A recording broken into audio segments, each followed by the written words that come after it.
네, 안녕하십니까. 예, 추영규 선생님입니다. 네, 오늘은 이제 미분의 가장 마지막 부분이 뭐냐면요. 이제 매개변수에 관한 이제 미분을 같이 한번 공부할 건데요.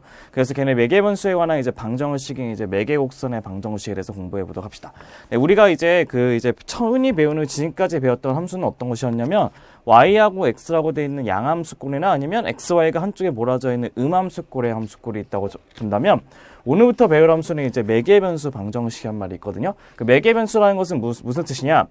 x하고 y라고 하는 함수 자체가 이제 어떠한 새로운 변수 t라는 변수에 의해서 연결되어 있는 관계가 있는 방정식을 매개변수 방정식 얘기합니다. 다시 한번 얘기해보면 x하고 y 모두가 매개변수라 부르는 제3의 변수, 즉 t라고 하는 제3의 변수에서 두 개가 이런 식으로 x도 ft, y도 gt라고 하는 t에 관한 식으로 정리될 수 있는 방정식을 매개변수 방정식 얘기하는데, 얘네 같은 경우는 그러면 이제 여기 있는 x하고 y 값은 뭐에 따라 결정되겠죠? 여기 있는 t의 값에 따라 결정되겠죠.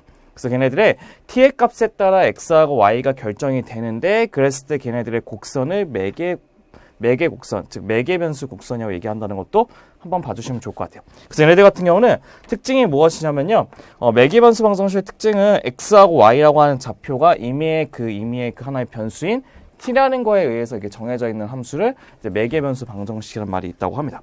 그럼 얘네를 가지고 이제 우리가 어떤 식으로 구하는 게 매개변수 함수의 값이 될 건지 한번 봐볼 건데요. 이런 게 있어요. 첫 번째 보시면 다음 매개변수 방정식으로 표현된 곡선을 그리고 그다음에 그 모양도 확인하는 게 우리 목적이 될 건데요. 얘를 봤더니 지금 x한 값 자체가 지금 무엇으로 되어 있냐면 y제곱 빼기 2t라고 하는 t에 관한 2차식으로 되어 있고, 그 다음에 y라는 식 자체는 t 플러스 1이라고 하는 t에 관한 1차식으로 됐다는 것을 확인할 수 있죠. 그러니까 우리가 원하는 그 도형의 모양이라는 것은 어떤 것이냐면 y는 x꼴로 고쳐야지만 좌표 평면에서 그림을 그릴 수 있다는 것을 알 수 있죠. 그래서 여기는 y의 값을 우리가 어떻게 고칠 거냐면 t라는 식으로 놔두면서 y에다가 마이너스 1이라는 식으로 고칠 겁니다. 딴 거 안 한 거고요. 여기는 1으로 넘긴 거예요.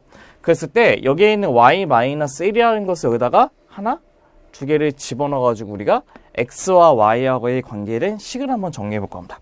그럼 걔네들 식을 정리하게 되면 어떻게 될 것이냐면 이렇게 될 거예요. 어떻게 되냐면 얘네들은 x라고 하는 것은 y-1의 제곱에다가 빼기 2에 y-1이 된다는 것도 확인할 수 있을 거고요. 걔네들 봤더니 공통인수가 y-1이기 때문에 y-1하고 y-에다가 빼기 2까지 붙여서 이 식은 어떻게 될 거냐면 y의 빼기 1하고 y의 빼기 3의 값이 바로 x라고 하는 임의의 곡선이 된다는 것도 확인할 수 있을 것 같아요. 그래서 우리가 얘네들의 값에 그림만 그리시면 될 것 같은데요. 그 그림은 이제 어떻게 그릴 거냐면 이런 식으로 그리면 되죠. 그 점을 하나씩 대입해가지고 걔네들의 값을 확인해 보시면 될 것 같은데요. 이렇게 한번 확인해 볼게요. 얘가 y가 되고 얘가 x라고 쳤을 때 우리가 x 대신에 0을 집어넣었을 때 y 값이 될 수 있는 것은 1 또는 3이 되겠죠. 한마디로 x는 0은 얘거든요. 0이 됐을 때 여기에 있는 1하고 여기 있는 1하고 2, 3, 1하고 여기 있는 3의 값 두 점을 지난다는 것을 알 수 있어요. 맞죠? 두 점을 지난다는 것을 알 수 있고, 그 다음에 얘네들을 좀 약간 한번 전개를 먼저 시켜보면 이거예요. y제곱에 마이너스 4y 플러스 3이 있는데, 얘네들을 이제 한번 완전 제곱이라는 걸 한번 시켜볼게요. 그 완전 제곱을 시켜보면 어떻게 되냐, 얘는 이렇게 돼요. y-2의 제곱에다가 빼기 1이 된다는 것을 확인할 수 있어요. 그 말 뜻은 무슨 뜻이냐면요, 여기에 있는 y값이 2가 될 때 걔네들의 x값은 뭐가 된다고요? 마이너스 1 된다고 하는 2차 함수의 포물선이 되겠죠. 그래서 여기 있는 y값이 2가 된다고 했을 때 x값은 뭐가 된다고요? 마이너스 1의 값을 지나는 그 포물선이 된다는 겁니다. 한마디로 그래서 걔네들의 그림을 그리면 어떤 식의 그림? 이런 식의 그림이 그려진다는 것도 확인할 수가 있다는 거죠. 점을 하나하나 집어넣어서 확인해 보시면 되기 때문에 이런 식의 그림을 그릴 수도 있고, 이 그림이 바로 우리가 어떤 그림이냐면 x는 y-1이라고 y 빼기 3이라고 하는 얘네들의 매개변수 방정식에 대한 곡선이 완성되는 겁니다. 이렇게 구하기가 좀 어려우실 것 같으면요, t 대신에 0, 1, 2, 3, 4 같은 거 대입해가지고 걔네들의 값들을 확인해 본다면 점을 찍어서 가도 상관없을 겁니다. 그러면 이제 두 번째 문제를 또 볼 건데요. 두 번째 문제 이겁니다. 다음 매개변수 방정식에 표현하고 있는 곡선을 구하는 게 우리 목적이 될 것인데요. 봤더니 x의 값은 sin t가 될 것이고 y의 값은 cosine t라고 되라고 했을 때 얘네들의 곡선은 어떤 것을 이루고 있는지를 밝히고 싶은 게 우리 목적이 될 건데요. 우리가 sine하고 cosine에서 가장 중요한 공식 중에 하나가 있는 게 하나 있어요. 어떤 거냐면 걔네들은 sin 제곱 t 플러스 코사인의 제곱 t의 값은 항상 무슨 값이라는 걸 알고 있죠? 1이라는 것을 알 수 있다는 것을 확인할 수 있죠. 그러니까 사인의 어떤 값이든 코사인의 어떤 값이든 제곱해서 더하면 1이라는 것을 알 수 있는데 여기에는 사인 t의 값이 바로 x가 될 것이고 그 코사인 t의 값이 바로 y가 돼요. 그래서 우리의 식은 어떤 거냐면 x의 제곱 플러스 y의 제곱값이 뭐가 되는? 1이 된다는 식이 된다는 것도 확인할 수 있겠죠. 그러니까 우리가 이 같은 경우는 우리가 일명 무슨 방정식이 얘기하냐면 원의 방정식이 얘기하죠. 원의 방정식. 원의 방정식 얘기하죠.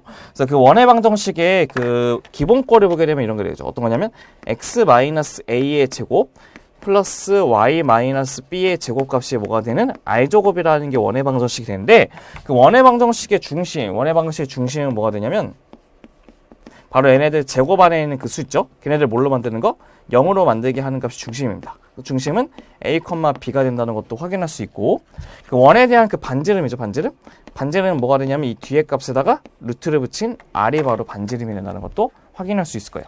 그럼 얘네들을 봤더니 얘네들의 중심과 그 반지름을 확인해 보셔야 될 것 같은데 그럼 얘네들의 중심은 뭐가 될 거냐? 얘네들의 중심 여기 있는 이 값하고 여기는 이 값을 0으로 만드는 0,0의 값이 중심이 될 것이고 그 반지름 아래 값은 뭐가 된다고? 1이 된다는 것도 확인할 수 있을 겁니다. 그래서 우리가 원하는 얘네들의 그 도형은 중심이 0,0이고 반지름이 1이 원이 될 것이고 걔네들이 그림을 그리게 되면 이게 y축이고 이게 x축을 그려서